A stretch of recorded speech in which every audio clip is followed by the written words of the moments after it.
So we're talking about findings that rewrite history to some degree, well, to a big degree, and new revelations, new scientific reports.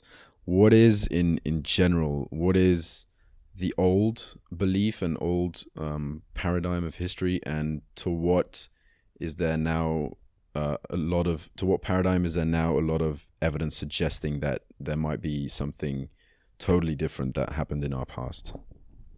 Very good. So, how basically everybody's taught about history today is that humans, imagine a timeline of 200,000 years. We're probably older than that, but let's just stick with 200,000 years from now. Okay, for the majority of this existence, humans haven't really been doing much other than like banging rocks against rocks to create spears, and living in caves and just discovering fire for like all of this time. And then around 12,000 years ago, this planet goes through this massive shift in climate, that going from the Holocene during the Ice Age, the freezing temperatures of the Ice Age, up to the warmer temperature that we're experiencing today in the Holocene.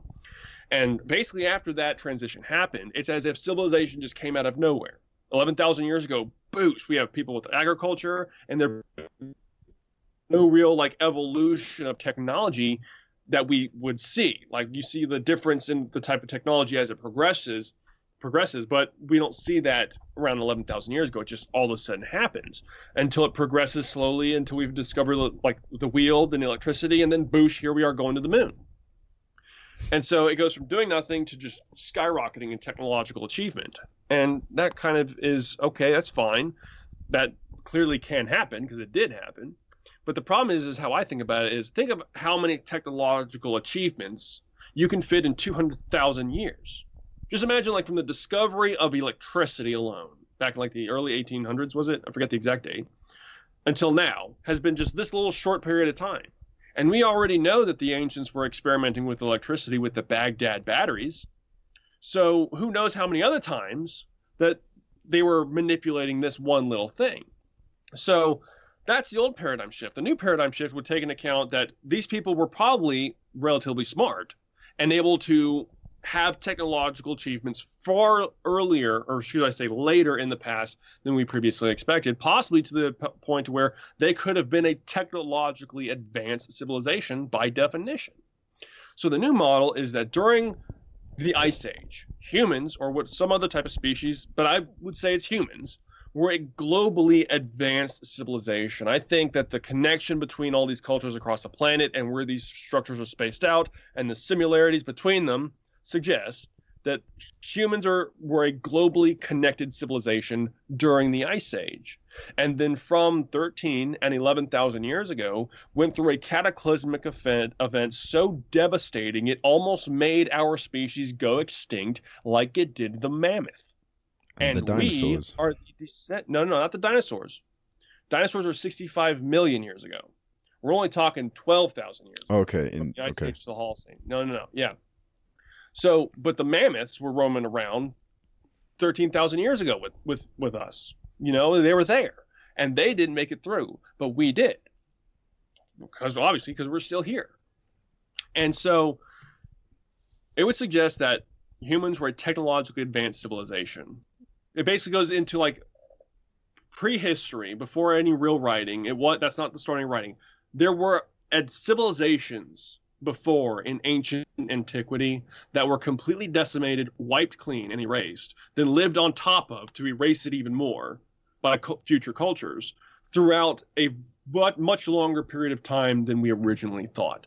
And we are just the current iteration of Homo sapiens with technological go-karts on the streets.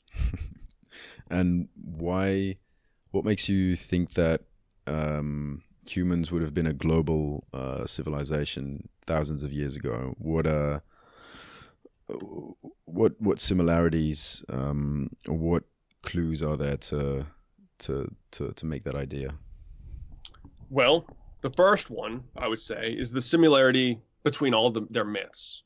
They have all these connections that you can find between their deities and their stories that are so similar that they might as well be from the same source at some point. Because remember, when we're talking about myths, we're talking about translations of copies of spoken words for thousands of years. There's no real connection we can make there, but just make note of it, right? Then, if we look like at like a satellite view of the planet and we begin to map out where all these structures are, you can begin to see patterns on a scale to where it's quite a global effort, it would appear, to create all these structures on this perfect line. It's called, if you were to look it up, I would type in connecting ancient sites and just look at the line of structures going around the planet. And the pyramids are one of them. A whole bunch of stuff like Cuzco, Sacsayhuaman, Easter Island, Mohenjo-Daro are all on this line. And the structures we find in Egypt, along with South America, it's called polygonal stone masonry. It's this crazy way of manipulating stone into these crazy shapes to make all of the stone fit literally perfectly to one another, to where you can't fit a piece of paper in between the stone. And we have no idea how to cut stone today like this. People say they can, but I've never seen any example of it. And Well, also, are you sure we can't? I've yet to find anybody attempt polygonal stone masonry. There's no. Are you sure that there's no big stone masonry with a hard to cut material that's possible this day? We can cut stone. I'm not saying we can't cut stone, okay? But the effort, the type of stone structures we create today are not on the same scale or quantity of the ancient world. It's as if the ancient worlds had nothing but stone to work with, and they use it for everything, is what it seems like. But they were able to do it in such an effortless way. They could just lift stones so big it would blow your mind, and be able to fit that stone perfectly to another stone in its opposite, like, curve, perfectly, consistently everywhere, to a level to where the structure is so sound it is essentially earthquake proof, which is why it has lasted in its same formation as long as it has. Excuse me. The walls of Sacsayhuaman in South America are quite literally earthquake proof.